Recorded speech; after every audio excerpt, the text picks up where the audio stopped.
There are things that many married women know, but they don't say.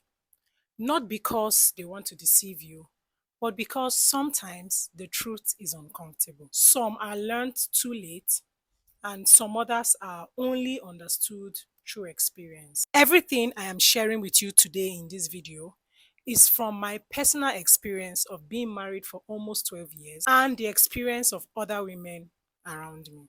So, this is not bitterness, this is pure, undiluted wisdom. Take what applies to you and leave the rest. Don't just choose the person you love, choose the person who loves you well. Love is not enough for marriage. Unfortunately, many women choose based on how deeply they feel instead of how consistently they are loved.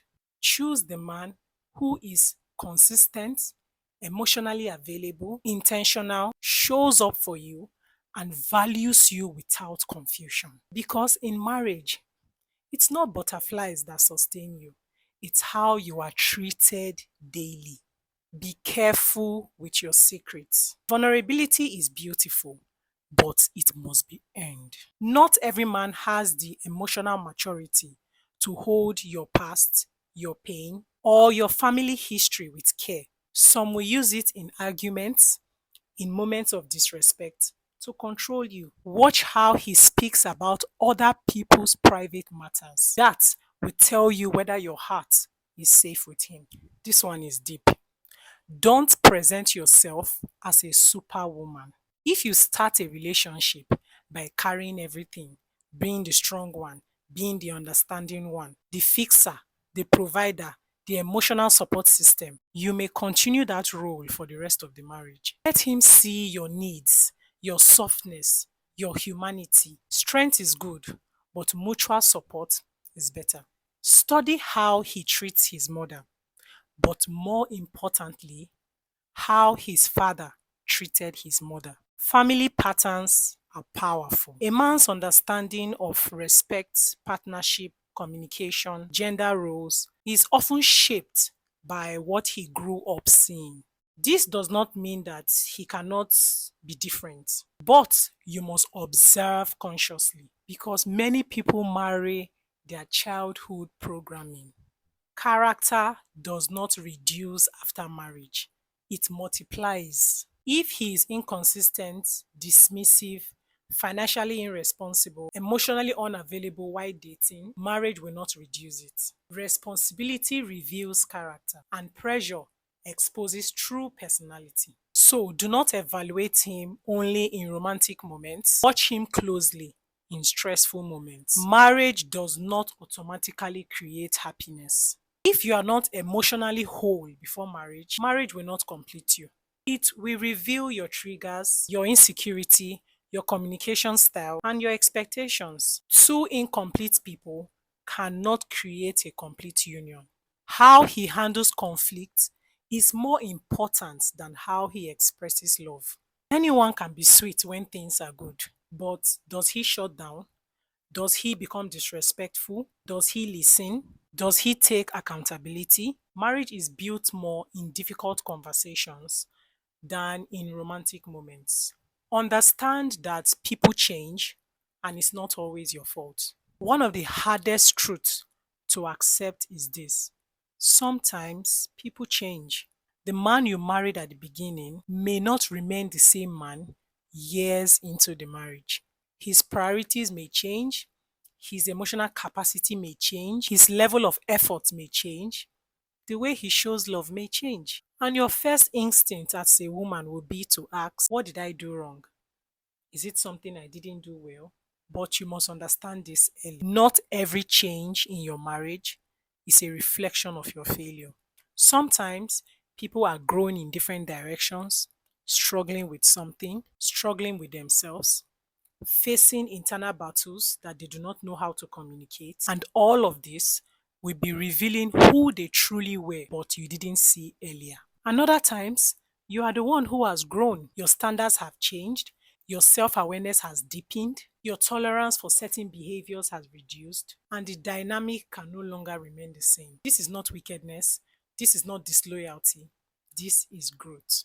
When he shows you who he is, Believe him. Do not enter into marriage hoping to fix him, change him, heal him, or raise him. Marriage does not transform character, it amplifies it. If you see anger, lack of responsibility, lack of accountability, disrespect, emotional inconsistency, and you ignore it, you are not being patient.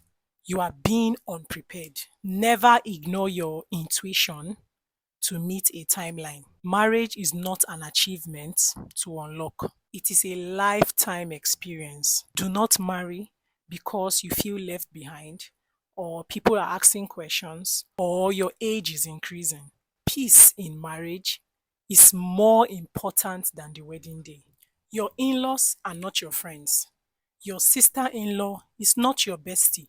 There is only one unconditional love in the human race, and that is a love of a mother to a child.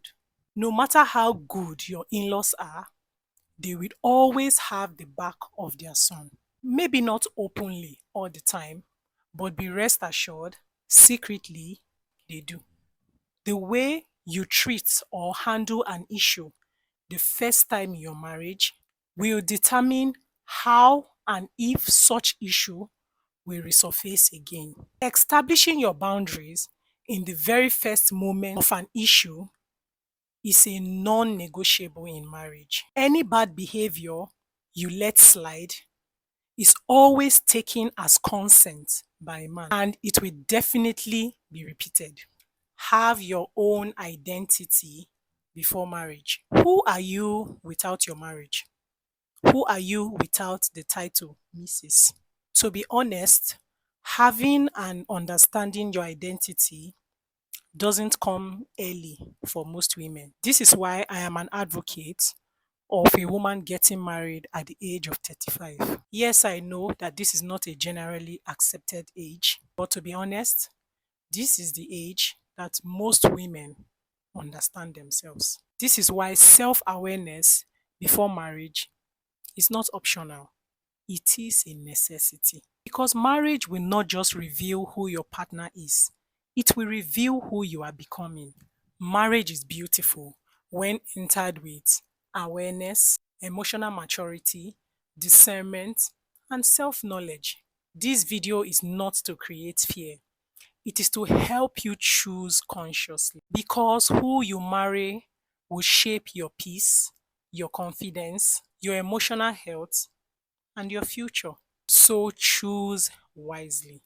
At this point, I would like to introduce you to a workbook written by my dearest friend titled You Can Choose Better. This is an amazing guide to help you choose the right partner for you.